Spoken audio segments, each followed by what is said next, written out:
back in Nevada, and thank you all the leaders who are here. Thank you. Thank you.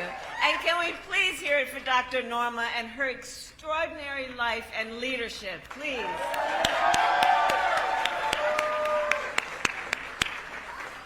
So I want to thank everyone who is here today. I want to thank all the elected leaders who are here. I know Senator Catherine Cortez Masto was here earlier. She and I were AGs together. She is doing an extraordinary job as a senator. Senator Mark Kelly, who is just always fighting for the people of Nevada and using his lifelong dedication to our country in a way that is about service and uplifting so many people.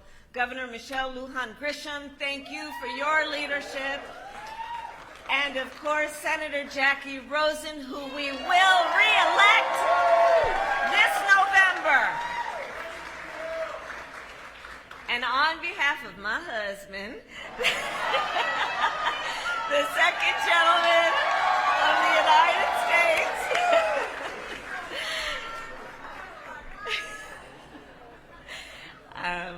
we together thank all the friends and the long-standing supporters who are here, including the leaders of LULAC. It is so good. It is so good to be with all of you.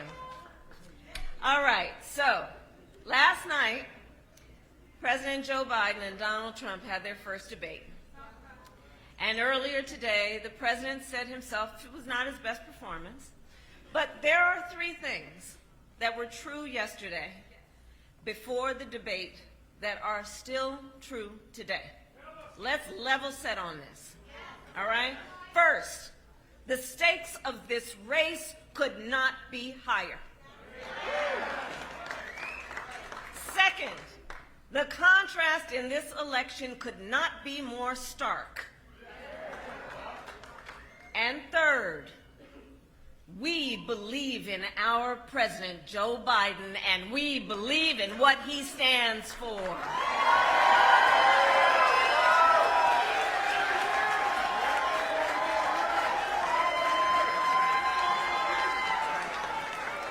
That's right. And to that point, we all know, let's not forget, he beat Donald Trump once.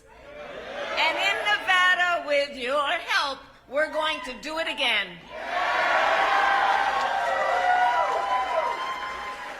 And we're going to win because for all the punditry last night, for all of that, our president made clear there is a contrast between someone who lies and someone who leads. Let's start with the thing we have always known. Donald Trump is unburdened by the truth. It's not a burden he carries. Case in point, last night, a non-stop stream of lies. He said the neo-Nazi rally in Charlottesville was, quote, fabricated. Well, let us speak the truth. That's a lie. He said the mob he incited at the United States Capitol on January 6th was only a, quote, small number of people who were, quote, ushered in by the police. A lie.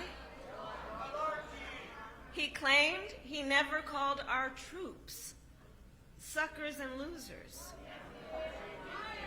As General John Kelly, his former chief of staff, can tell you, another lie. Friends, most of us agree. In a real leader, character matters more than style. And Donald Trump simply does not have the character to be President of the United States. For further context, consider more than 20 of his former top leaders, from his former Secretary of Defense to his National Security Advisor to the Chairman of the Joint Chiefs, have spoken out against Trump. And note, between Joe Biden and Donald Trump, only one candidate on that stage has the endorsement of his own vice president,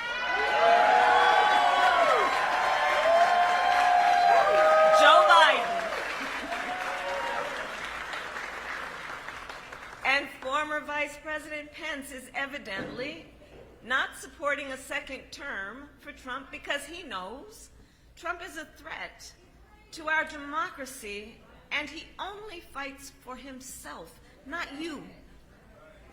Now, some of you might remember that recently, when Donald Trump was here in Las Vegas, in 104-degree heat, he told a crowd, quote, "I don't care about you, I just want your vote."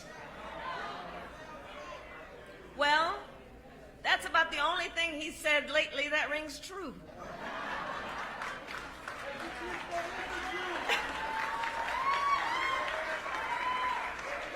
Nevada, as vice president, I see Joe Biden when the cameras are on and when the cameras are off, in the Oval Office, negotiating bipartisan deals. I see him in the Situation Room, keeping our country safe, on the world stage, meeting with foreign leaders who often ask for his advice. Joe Biden is a leader who always fights for the people of our nation. He fights and he wins. And he wins. And he wins. Think about it. Think about it in terms of who our president is. Guided by the knowledge that Latinos are 70% more likely to have diabetes, Joe Biden took on Big Pharma and capped the cost of insulin for our seniors at $35 a month. He negotiated with Republicans and Democrats and passed historic legislation, the largest infrastructure investment in generations, and the first major gun safety law in nearly 30 years. And Las Vegas knows why that is important. He strengthened NATO and stood up to Putin, bringing together our allies around the world. Nevada last night clarified the stakes of this election. On the economy, Joe Biden pointed out how economists, including Nobel Prize-winning economists, have determined, check this out, have determined Trump's economic plans going forward would raise inflation and send us into a recession by 2025. This is their findings based on reviewing his plans. On democracy, last night Donald Trump repeatedly refused to commit to agree he would accept the results of the 2024 election. And finally, on the subject of reproductive freedom, last night Trump called the overturning of Roe versus Wade a, quote, great thing. And as President Biden has said, we know Trump will sign a national abortion ban if he gets the chance. But we won't let him. We won't let him. Because we trust women to know what is in their own best interest as opposed to having their government tell them what to do with their bodies.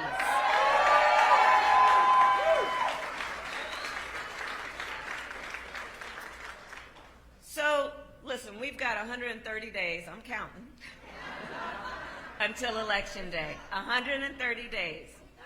And this race will not be decided by one night in June.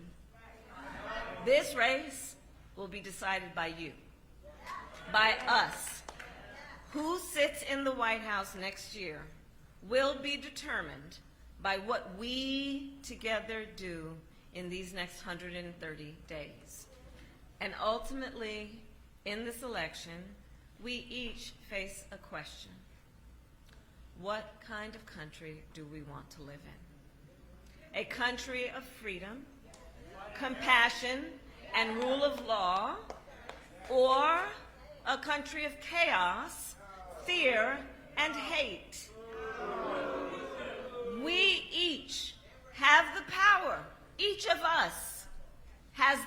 power to answer this question with our vote and with our voice.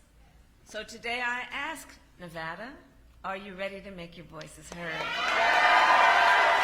Do we believe in freedom? Do we believe in opportunity? Do we believe in the promise of America? And are we ready to fight for it?